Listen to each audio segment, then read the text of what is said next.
You are contributing to fat phobia, and you're actively harming fat people. That's not how it works. Hey everybody, happy Sunday. We're about to look at some TikToks, but before that, I just want to say a quick thank you to everyone who's subbed and supporting this channel.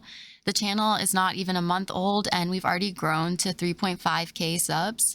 That's still so wild to me and I just want y'all to know I really appreciate it. Okay, time for the video.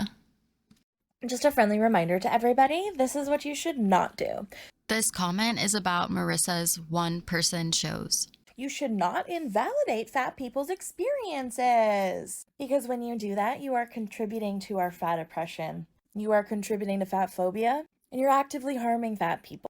That's not how it works. I think this comment was in response to all the fake dialogue videos Marissa does, where she's going back and forth with a fake conversation that would just never happen in real life. And this cannot be the first person who's told her that those are so fake, they're funny.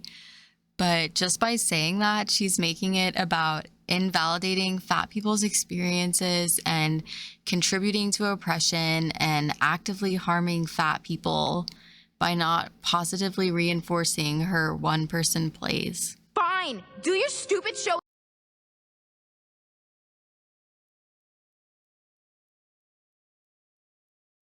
Her video just says, "Stare into my eyes and become hypnotized by the fat agenda to promote obesity by requesting fat people be treated with basic human decency." Yeah, most people don't believe fat people aren't worthy of basic human decency, and treating people with decency is never the content that people feel is promoting obesity. I see TikToks similar to this a lot. Like, it's not promoting obesity for me to ask you to treat all bodies with respect. But I thought the whole idea behind a lot of this movement was that obesity is not real and fat is good or neutral. And I don't understand why they feel defensive when people accuse them of promoting obesity. Ignoring the fact that there's so many problems wrong with this statement.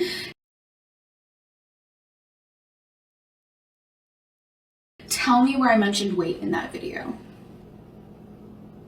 Oh, wait. This is the video I think she's responding to. My life is not here so that I can continue to try to make this smaller. My life is here so that I can experience the world. So that I can experience love and each other and food and music. So I see my body as beautiful because it lets me do those things. And not everybody can do all those things. Not every, meat sack is capable of all the things. What? But just some of those things, they're magical, okay? I mean, gosh, the sound of waves crashing, the feel of a sunset, the warm summer breeze, hopefully you know that feeling, that you got to experience life. So yeah, I got fat and I have rolls, but guess what? I'm beautiful. And see what I did there? It's funny. I know, it's hard to rewire our brains, but I believe you can do it if you just take a minute to listen. I can't tell if she's playing dumb or if I don't get it, but I thought this person's comment was just a bit of a challenge to the idea of experiencing your best life when you're in, quote, dangerously bad health, which seems like a generalized statement, and she's saying one day they will get it, but it seems like she doesn't get it. Hey, genius. These medical conditions are primarily determined by genetics. So why y'all keep equating being fat with very specific stereotypical medical conditions is beyond my comprehension. Well, that's not surprising. This community is obsessed with referencing growing bodies of research, and there's actually growing bodies of research challenging the full extent that genetics plays in these diseases, because we don't just pass down genetics, we pass on habits, recipes, diet, lifestyle, and it happens in our formative years.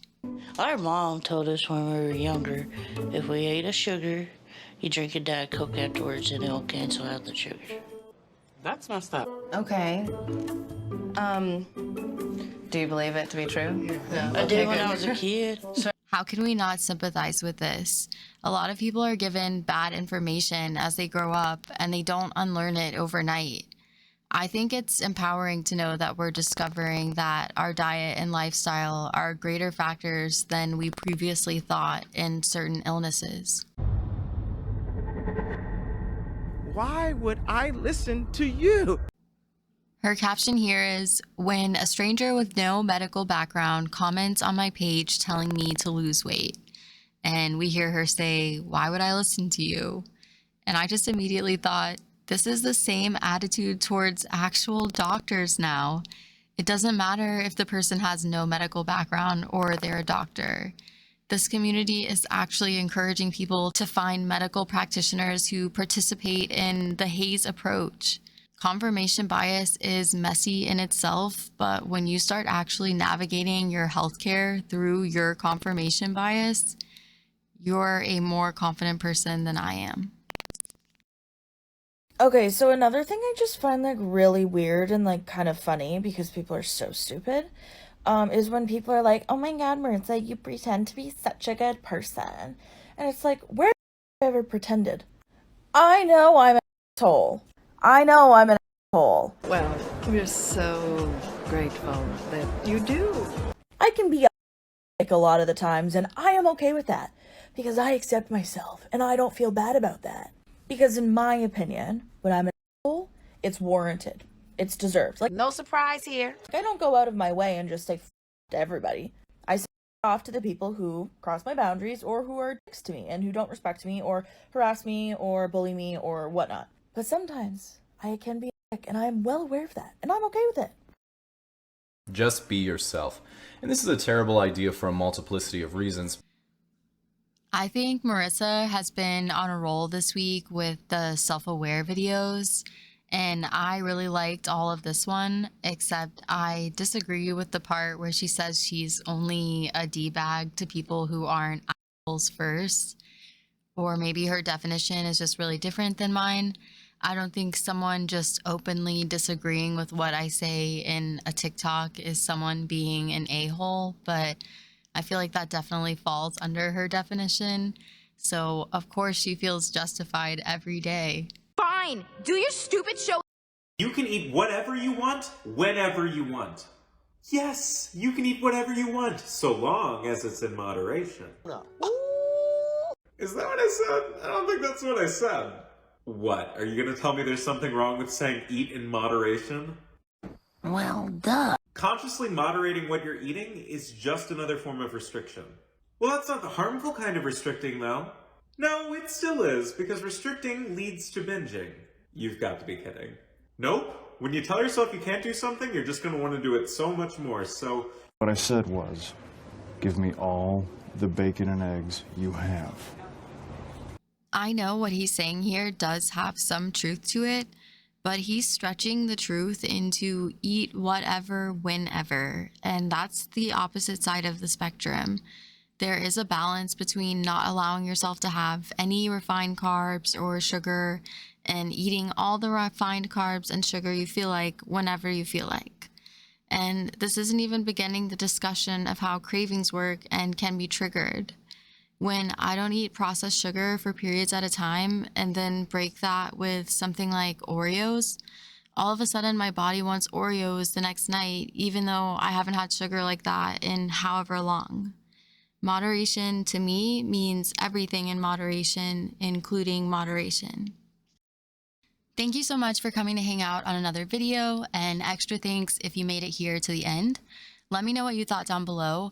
I'm gonna go catch up on the comments from my last video because I got some interesting shares already, and I love reading what y'all choose to share about yourselves. Also, the hype could not be more real for this Amber Lynn person, so I'm really looking forward to just diving in totally blind and being able to understand what everyone is talking about. It's the hype, everyone's hyping it up. Please, everyone, take care, take some time for yourself today. If you have any self-care tips you want to share, I'd love the advice. That's all for today, and I'll see you in the next video.